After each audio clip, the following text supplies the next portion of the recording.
We did it! It's time to take some Molly. For all your questions, quandaries, and problems, philosophical queries, she's got you covered. Take some. Molly! Welcome to Take Some Molly. I'm Molly Smithson, Molly Golightly on the World Wide Web, and my newly dubbed moniker, Molly Squama Mississippiensis. Do you know what this is, Carl? No. It is a new species of pocket shark that they found in the Gulf of Mexico this week. You're going to have to fill me in on what a pocket shark is. I will tell, and then we'll describe. I'll Google it right now, and you can see what it looks like. Okay. But basically, it's like a deep water shark that has the head of a sperm whale and is very small. Really? Yes. I'm assuming could fit in a large, like a fisherman's pocket. Yeah. It sounds like pocket shark would be like a euphemism for somebody masturbating in public. Right? That is great. That needs to be now that they're out and about. There are two species. They're very rare. What would be a rare masturbator? A rare masturbator. Yeah, I don't know. Teeth, slimy, but look at their little eyes. It's like an angry masturbator is a pocket shark. Well, any public masturbator is typically angry. Yeah, true. Look at this, though. Oh, my God. And it glows in the dark. It's like, whoa. So, anyways, it's a Molly Squama Mississippiensis. Damn. There you go. Fun fact. Today on Take Some Molly, I'm here with Karl Berger, who is a Portland comic, but we're talking about another expertise of yours. Do you want to fill everyone in? Kind of, who are you? What are we talking about in regards to the outdoors and your experiences, and just start us off? Yeah. Well, I have a little bit of experience backpacking, hiking, camping, things of that nature. In 2015, I thru-hiked the Appalachian Trail with my father from Georgia to Maine. So I have a little. I wouldn't say I'm like the best advice giver or the most learned on all things, but if you're hiking the northeast corridor of the United States. Well, I kind of have us covered. I would say I'm not an expert either, but I hiked 40 miles on partly the PCT and partly through like the Mount Jefferson, Mount Hood wilderness. Nice. With my mom. Nice. Which we have in common. Yeah. So that's cool. Hiking Did you did you learn a lot about your dad on this trip? No, not really. Oh, really? I feel like I learned so much about my mom. We both cried a couple times. Like, my mom got a fish hook stuck in her chin. Wow. Yeah, it was all her own fault, though, because she wanted to, like, bring a collapsible fishing pole. That's pretty fun. Yeah. No, we didn't. I think the one major misconception about the Appalachian Trail is that you're going to go out into the wilderness and find some peace and solidarity. And it's like a pretty, I mean, it's a very popular trail, and it goes through some very populated areas, so it's pretty busy the whole time. So you don't really get the chance or opportunity to feel like you're out in wilderness or kind of get any sort of real solace. You're kind of always surrounded by people. Yeah. So any moments or chances of having heart-to-hearts or reflecting upon life with my father was kind of ruined by people trying to get fucked up on the trail. Who was the funniest person to ruin a moment? There are a lot of like older, I don't know if they're necessarily like transient folks or just people that like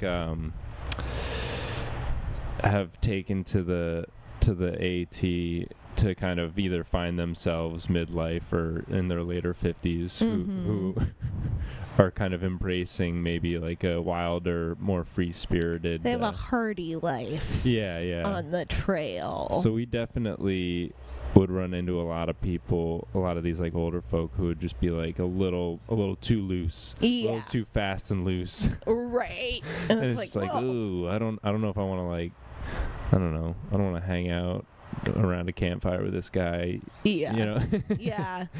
Yeah, I definitely recommend the PCT for solitude more so. I mean, we did it in September, this little section, but the only people that we saw were like thru-hikers who were booking it. Right. That's when it gets a little colder, it's and starting especially to cool off, and everybody's trying to get through it. Yeah. Right. And then Japanese thru-hikers who also had like all the newest gear, perfect packs, and just blew past you, said no hello. It was like all efficiency. They're here to hike. Yeah. So yeah, it was very much just my mom and I getting high, just hanging, climbing. Yeah, we had to go through like one wilderness burn area. Oh. And that was fucking nuts. Almost broke down, like both of us. Like, was it on fire? No, but it like had been. That would be scary. No, we would have evacuated, hopefully. No, it had been probably like 5 years ago, but it wasn't. I mean, our like U.S. Forest Service is fucked, so nobody had come in to clear it. Right. Even though it was a lake people at like Boy Scout trips used to go to, whatever, blah blah blah. So you just had to straddle every log. Yeah. So there's some choice pictures of my mom and I both like riding some old growth, some burnt down old growth logs, growth wood. Yeah. Classic. Yeah, it was fun, but yeah. So we're gonna talk camping questions and really just, I don't know. Do you still camp? I do. Yeah. As often as I can. I mean, it's I don't know. Kind of summertime in Portland is this. Feast or famine time when a lot of people want to get out there and go camping and stuff like that, but also work seems to ramp up for a lot of people, and I'm finding myself back in the freelance independent contractor community, so a lot of times I'm picking up jobs that, you know, I've got to work through the weekend or just be on call for all kinds of stuff. So I'm trying to get out more. I camped at Wadham Lake a couple weeks ago. Oh, where's that? I think that's up in the Washington side, like not, I'm trying to think of the name of it. Yeah. Not it's like past Battleground. Okay. It's maybe like an hour and a half outside the city. Good spots up there. Yeah, I'm trying to I can't remember the name of the forest that it's in.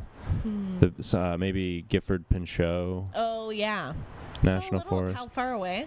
I think it's like an hour and a half to 2 hours, depending on. How is it spelled? Wadham, Wadum, possibly. I'm also the worst at spelling. And there might be 2 Ds. It'll come up. Yeah. Solves all spelling woes. Wathum. I was way off. Wathum. No, that's an interesting name.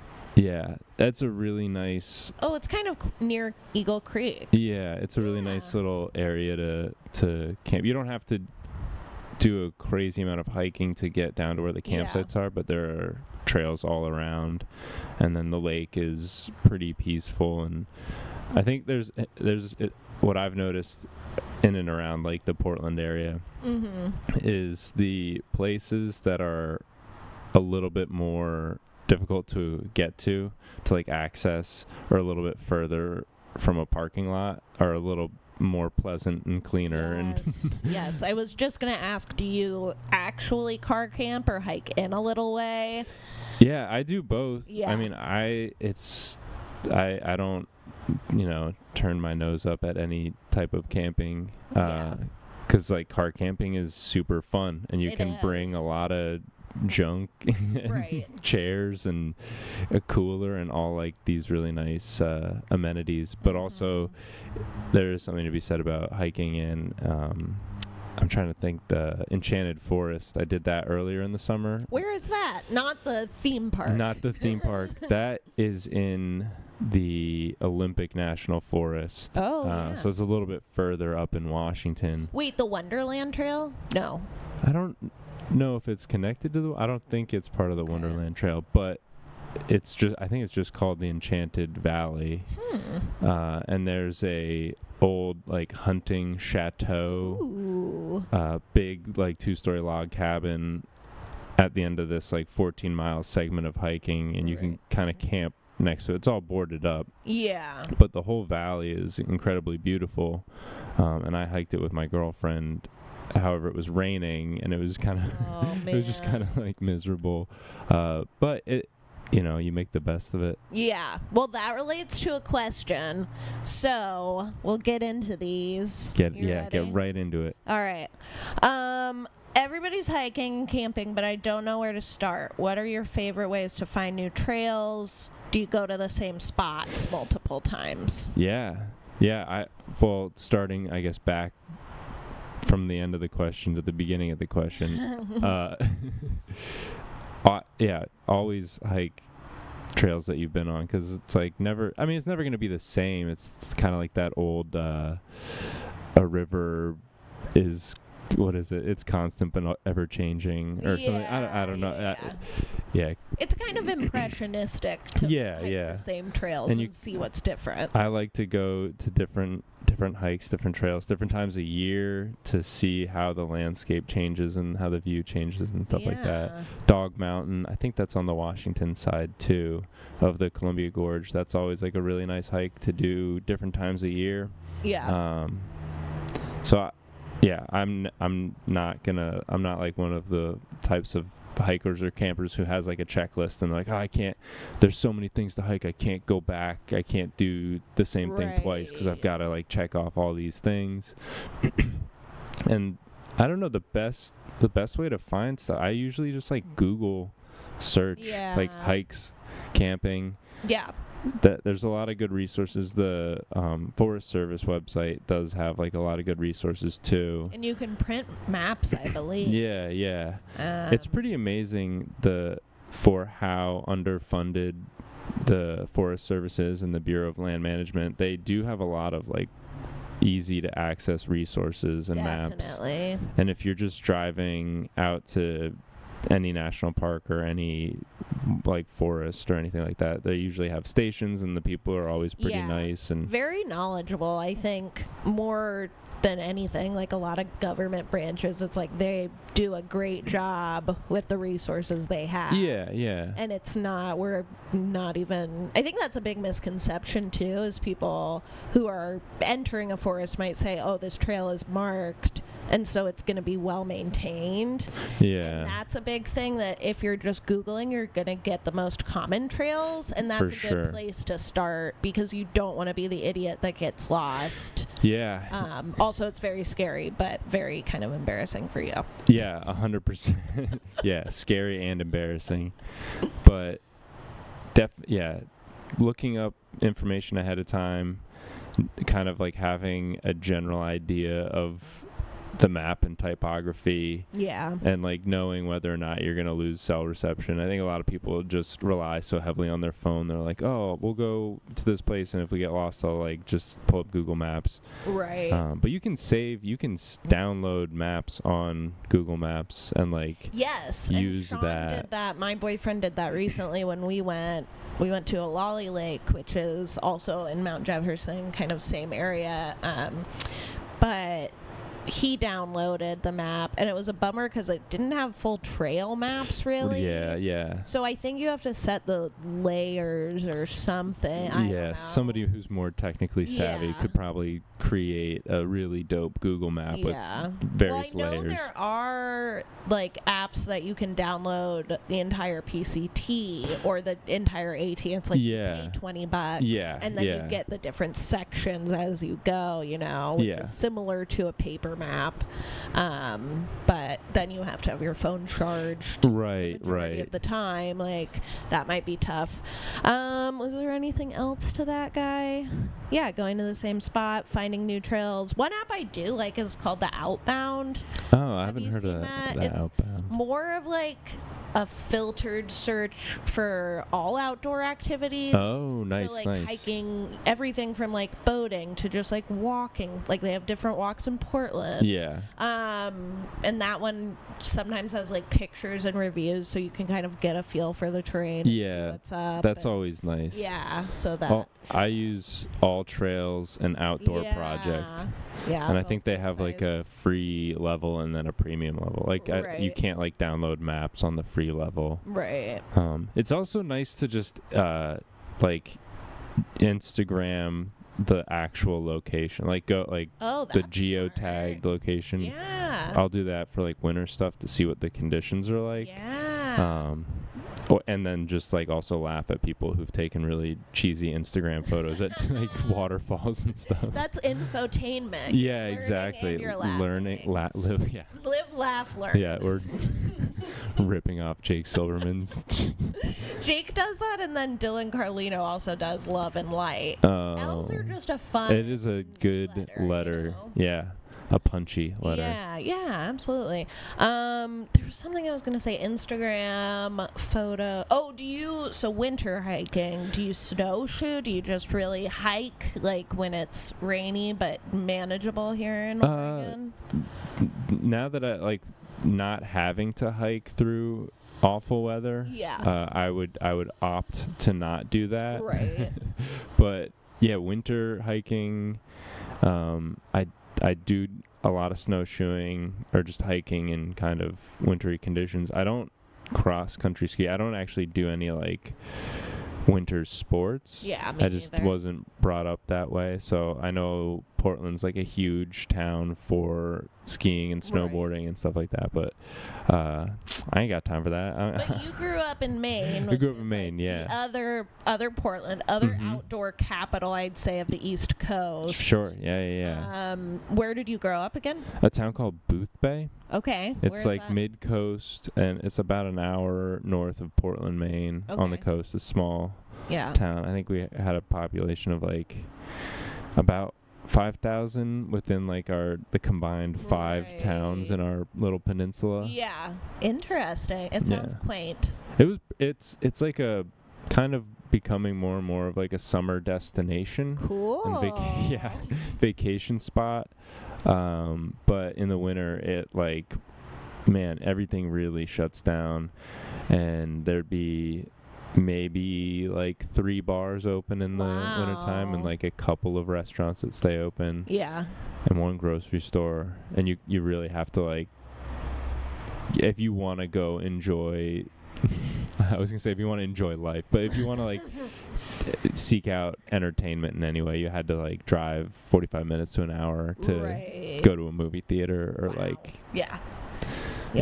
Which is much more common, I think, than people think about, especially in like the Portland bubble. Yeah. I don't know. It kind of, do you feel like you at the time appreciated nature and like outdoor activities more, or wanted like more culture, or how would you compare it to now living in Oregon where it's a big part of the culture, but we have everything locally? Yeah. I did grow up with a big and deep appreciation for nature and for like that being outdoors.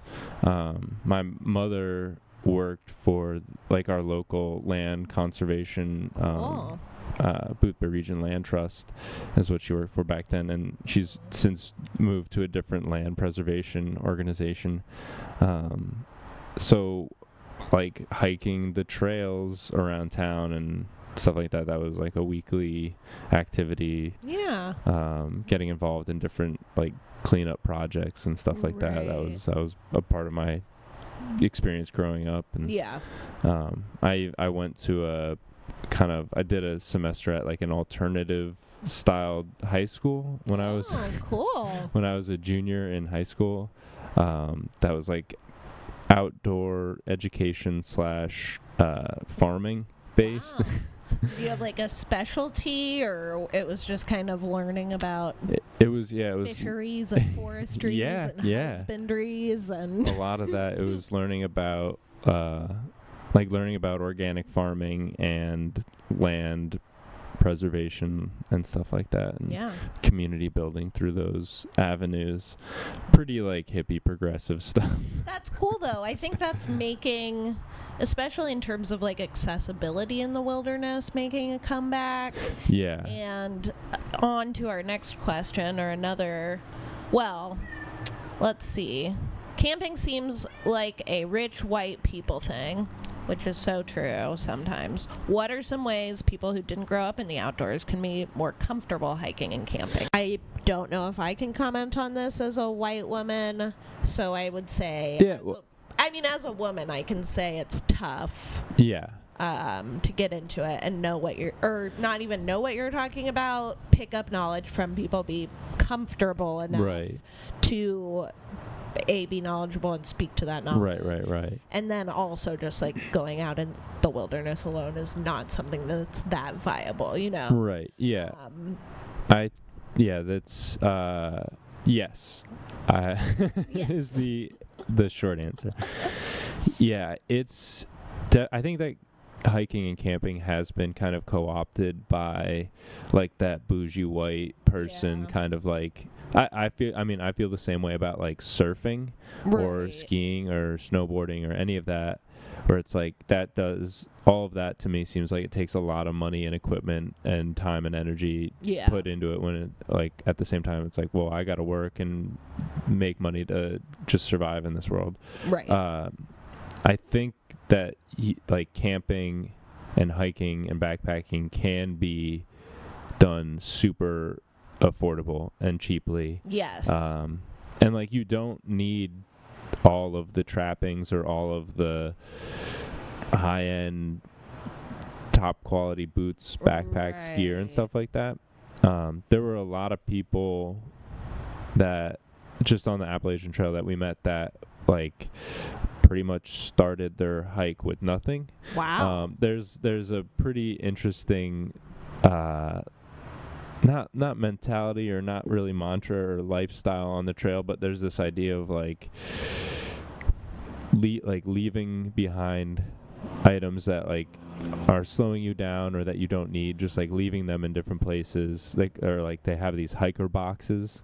Mm-hmm. Leaving something in, and then karmically that'll help somebody else out, and then somewhere down the trail you'll receive that kind of benefit. It's trail magic. Yeah. So like I knew this one guy who his like whole idea was like, I'm gonna just fly down to Georgia, like basically take a cab or see if I can get a ride to the trail, start with nothing. And we ran into him in Pennsylvania, and he had like, he just had picked up boots and like backpack and Wow. a tent and like all this stuff along the way. There's a lot of like people who want to help and support hikers, at least on the AT. So like he would just get to a town or a place that would cross a road and kind of like ask for a ride into town, and just through talking with people they'd just give him stuff. And it's like he wasn't just like a strapping young lad. He looked kind of like maybe a disheveled or unsavory character, as does everybody when they're like through hiking. That everybody looks kind of grubby and unkempt. Yeah, you smell really bad. But like, as long as you've got okay shoes, and maybe like a water bottle, you can hike. You can go anywhere and hike, and means to get to that location. Right. That, I guess that's the main difficulty holding somebody back if they don't have a vehicle. Yeah. I do want to like point people to like what is her name? Liz Thomas, I believe, who's a thru hiker. She had the record for the AT. Oh, wow. And so her thing now is hike your city, which I think is a really cool thing. If you're not in a super accessible city, Portland is great with trails. Like a lot of places are getting better. That can be tough. Yeah. But it's a place to start where it's, even if you're walking a mile to a park and then you're in a safe kind of sheltered outdoor area, Yeah. There's I don't know for sure, but I imagine there are resources and like meetups and groups very for true. people who want to like get together and hike with a group and stuff like that. Yeah, to just touch briefly on what you were talking about, being a woman and like solo hiking. Yeah, I can't speak a lot to that, not having lived that experience, but I for sure do acknowledge that there is a huge gap there, a huge divide, because like I mean I hiked with my dad, but I had planned to solo hike it, and I did not have any doubts or hesitation cross my mind about like my safety. Right. Whereas if you're a woman solo hiking, it's like you're in a completely different field. Yeah, and you can have great moments. It's not like 100% defensive. Yeah, no, yeah. Yeah, my rules are pretty much like area within a mile of reception. Yeah, in a public place during like day hikes only. I've never gone overnight hiking by myself. Yeah, which I would love to do. I don't know. I enjoy both like the solitude of nature and as much as going out with people and spending time. So who knows? Someday maybe. I think that would be an interesting resource, or like if there was a female hiker enthusiast author who could like put together tips. It might be out there in web format, like tips and tricks and ways to stay safe while like hiking. So it's hard enough for a woman to be safe just like walking down the street, so when you like add the element of being outdoors away from yes, definitely away from civilization. Yeah, I mean, I know that when most phones that are equipped with GPS, if you do keep your phone on, I think airplane mode, the GPS is still activated, so do that. Like, don't turn it off, because if something happens and your phone's still on, they can find your phone. People wise have a hard stare in your eyes. Don't smile, like very sad but true. So that's a good, and we kind of related to this other question, but good transition sort of. I want to start backpacking, but A, I'm broke, and B, I don't have any equipment. What are things I should buy new, and the things that can come from thrift stores or freebies like you were talking about? I would say, man, if you can spend the money on like a solid pair of hiking boots, I think that's like one of the best investments. I hiked the entire trail with one pair of boots, which is maybe not recommended. It definitely did like damage my feet at the end of it. What kind of boots were they? They were Solomon, I think it's like GTX 4s. I love the Solomon. I have their running shoes. Yeah. Trail running shoes. Solomon makes a really good product, and the boots lasted 2,200 miles. Wow. And then at the end of the trail, they were not wearable anymore, so this is maybe a little shitty, but back then, LL Bean had a like no questions asked return policy, so I just returned them and got another pair. That's amazing, though. That's testament to LL Bean. Yeah, well they've since changed their policy. Probably you can't your fault. it could be. Yeah, you can't do that anymore. But if you can find a company that has some sort of like similar or comparable policy. I know like REI has a decent policy. Yeah. I don't know what Danner is like, but I think Danner, I mean, this was the case in Wild, but I'm pretty sure they kept it up, was if you lost a boot or something went wrong, they would send you a pair, pretty much no questions asked. Yeah. And they're reputable people. I would trust them. Yeah. And so like I think my pair of hiking boots was like $179 or maybe nearing $200, which is like, for someone who's not trying to invest or spend a lot of money on hiking boots, I could see that being like a big, huge price point. At the same time, I've got a lot of friends who have spent way more on less functioning boots and stuff like that, where it's like, oh damn, you just spent $500 on fry boots that you're gonna wear once or twice a year. Exactly. Okay, question number whatever. Do you have any horror stories from camping trips or things that went terribly wrong? How could they have been prevented? Oh man. The few. Okay, I'll give you a couple anecdotes about things that went wrong. Not terribly wrong. I forget where we were, but one night my dad and I got high. Nice, yeah, super chill. And he tried to charge his phone, so we have like external batteries that we carry with us.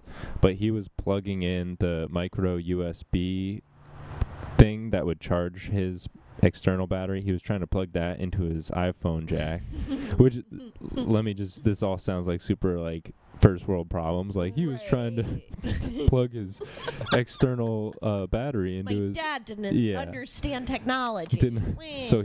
But in doing that, he broke his phone. Oh fuck! He like destroyed the what do you call that? The charging port. Yeah. And we had to like use my phone to call my stepmom to like dig out his whatever phone policy, because it was like a phone through his work. So like he had to have his work reissue him a new phone and send. And it was like it was maybe like a month of him being phoneless and like going back and forth calling people on my phone trying to get a new phone. Oh my god. Just because it was that added layer of like, this is a work phone, like and you're on the trail and we're in the middle of nowhere and get Wi-Fi or get like cell service every once in a while. So don't get high and mix up your electronics ports. Another night we were somewhere like in Northeast, like somewhere maybe Delaware, Pennsylvania. And it was his birthday. It was his 63rd birthday. Wow. And we were with a big group of people at a shelter at like some sort of converted barn. And we had been drinking a lot, but he had mistaken like a bottle of vodka for a bottle of somebody's white gas, like little canister. Shit. Because like a lot of that stuff looks pretty similar at night. So he took like a big gulp of white gas and immediately got super sick. Not to the point we didn't have to take him to the hospital. Well, nobody could have at that point. But like he was just throwing up for the rest of the night. Because you can't drink white gas. Yeah, so no, that's a really bad idea. Man, your poor dad. Yeah, he actually... I'm surprised he survived. So then the one other big scary thing that happened is we were in Pennsylvania, which is notoriously rocky, and it was raining, so it was rocky and slippery, and he slipped and he hit his head and like like really he didn't get super fucked up, but like we had to get off the trail and he had to go to the hospital and get stitches. But he was... These the moments where you're just like, fuck, I have to be the adult now and take care of my dad. Yeah, I mean, I just didn't do much. I like helped him walk to the road, you know. Okay, not bad. I didn't like suture him or anything. Like I was just like, oh shit, you're bleeding. This sucks, and like we gotta get off the trail and like get you to a hospital. And yeah, luckily that like we were close enough to a town. I'm blanking on the name of the town. Somewhere, not Doylestown, somewhere in Pennsylvania. It's got a stupid name like something town. That we were close. Town. Yeah. Who knows? We were close enough to a town that it was not a big deal. It was like a 15-minute walk to get somewhere to a road. Right. If we were somewhere deeper in the woods, it would have been a lot worse and a lot scarier. But yeah, watching your footing, taking your time, not rushing, making sure you're not drinking flammable propane or white gas, and just a general life. These are general life rules, yeah. That's like a physical rule of life, is like don't ingest don't drink poisons. Yes. As for disasters, this is more, I guess, not necessarily car camping, but just like campground rules. I would say wear flip-flops not often, you know? Like, wear them if you're airing out your shoes or your toes near a campfire. Put on your socks and then your shoes if you're going out at the middle of the night. Oh, yeah. Because I once had a guy who came out in flip-flops, and they were just like, whatever, thin flip-flops, and stepped on a stake. Ooh. Fully went through his Oh. like, crazy painful. So now that's a big fear of mine. Yeah. / I only wear socks and Yeah. regular shoes, you know? You do have to, that's like the one thing, is like your feet are integral and essential to mobility when you're hiking. Like, that's your tool. Right. So you really want to protect and take care of them. Yeah. So like, you do want to air your feet out if you're doing a lot of hiking. Like, you gotta let those dogs breathe a little bit. Yes, true. But yeah, you don't want to like even a stub toe or any sort of minor injury if you're doing I don't know 20 plus miles a day and hiking a lot. Any small pain or ouchie can really be intensified. It really can. And that's why I would say if you're buying boots, buy them and then try them out. Oh yeah. I don't know. Yeah. At least 5 miles. I would say, like, on your training hikes, 15 to 17. Just know they're good and break them in. Yeah. That's, I think, a big not a problem, but I do think a lot of people, they're just like, oh, brand new shoes, they should be fine. But with hiking boots especially, you need to like break them in. True. Let's see what else. I've recently gotten into backpacking, and I want to take some friends out on an awesome trail I recently found, but I'm worried I don't have enough experience. They said to backpack, but I think lead a backpacking trip. What are some things I should keep in mind? You can just fake it. True. Fake it till you make it. Fake it. Like, that's a great scenario to like really practice your improv skills. You know, just like make up some stuff about the hike on the way. There you go. History. Yeah, various rock formations. This battle was fought in these woods. Yeah, all of that. They're not gonna know, and they're probably not gonna check up on that. True. But as far as like, if you're organizing and like leading some sort of a hiking, camping, backpacking trip, I guess you should be a little bit prepared for some stuff. Maybe bring like a bigger first aid kit or some extra things.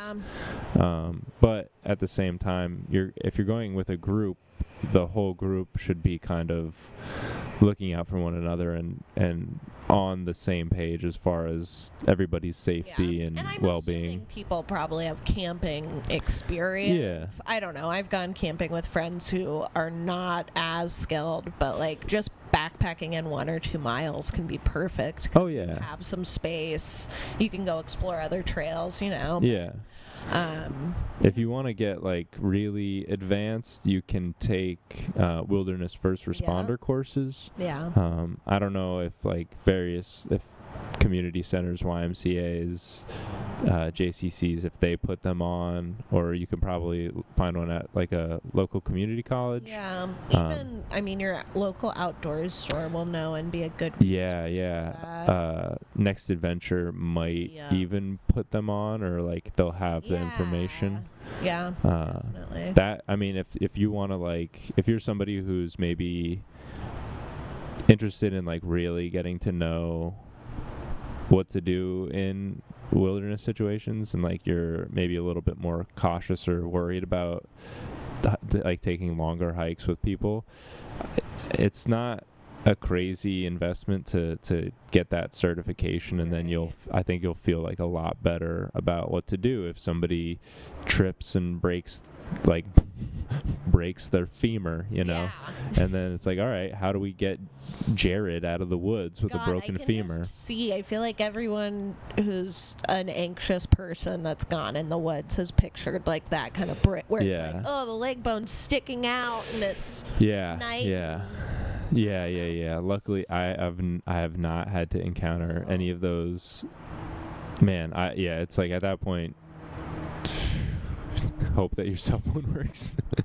I don't. We'll come back for you, man. Yeah. No, I think that's probably not what you want to do. I think you can make, if you're in a terrible, like, make a backboard out of your backpack if you can, probably. Yeah. I don't know. Stabilize whatever wound it goes back is. to improvisation. Like, as long as it's not like a life-threatening or like a neck injury. I know like neck injuries, if you fuck with somebody who's hurt their back or neck, you for sure can do more damage than good. But if it's like, my foot is facing the other direction, like carrying them or like helping them walk out, it's probably not gonna harm them too much more. That being said, I don't know. So this is not a medical advice podcast. Like, we are not doctors, or are you a wilderness first responder? I was, Nice. My certification has lapsed, so I don't know Same if with there's me any lifeguarding. Yeah. I don't know if there. I vaguely remember a lot of the stuff we did. Right. But I don't know. I don't know what that one means. And do you have like one favorite day hiking, camping, or backpacking? Oh, if I had to pick one of those, pick one of them. What would you pick? I mean, I do love camping. There's a weird sense of kind of security and comfort being in a tent. Yes. For me, where it's like you can just. It's weird because so many people have the fear of being in the woods and being in a tent and being like, what's on the other side of the tent? Like, what are those noises in the woods? But similar with being in like a sleeping bag, when you kind of zip up your tent at night and it's cozy and you might have a little lantern or something like that and you can just read in your little cocoon. That to me is like super comforting. And I like, and not sleeping on the ground directly, but I enjoyed the sleeping pad that I have, and being like on the ground is, I don't know. It does kind of realign your spine a little bit. I like a good sleeping pad and good sleeping bag. Yeah, and I like a firmer mattress. Like I like a hard sleeping surface. So being on the ground, if you're in a good, like, not fully horizontal, but like a good flat space, it can be a little annoying if you're like on a slight incline or decline or slope of any kind and you're just like sliding all night long. That can get irritating. But so flat space for sure. Cool. Well, that's all the questions I have for you today. Do you have anything you want to tell people about, or? No, I mean, if you want to know more about hiking the Appalachian Trail specifically, you can watch. I helped to make a full-length documentary about the hike my dad and I took. It's called Walking Home. It's on YouTube. It's 90 minutes. It's a laugh riot. Nice. Can't wait to watch. Yeah, I think it's a great film. It's a will they, won't they kind of rom-com. I wish we had a clip we could play like they do on TV shows, you know? And I'd be like, so what's going on in this scene? But it's such a short, out of context clip. You have to be like, I don't know. Yeah. It's just adventure. It's really about their journey. Yeah. Oh, man. Well, go watch it on YouTube. Yeah. Walking Home. Sweet plugs for me and life. Subscribe and rate/review. Like and subscribe. Like and subscribe. Or share this episode with people who are wanting to camp. Yeah. And this week we have, every week, because this won't come out this week, but every single week, hopefully from when this comes out, we have Jaded, a comedy open mic every Thursday at the Jade Lounge. Jade Lounge. And the big one, which is at Etc. Eatery on Saturdays. And then follow me online at Molly Golightly on everything. Karl, your burger on Instagram. The Karl Berger on Twitter. The one you can be one of 50 other followers. Yeah, I'm kind of killing it. Gotta love Twitter. I hate it so much. Awesome. Have a good one, y'all. Bye. Bye.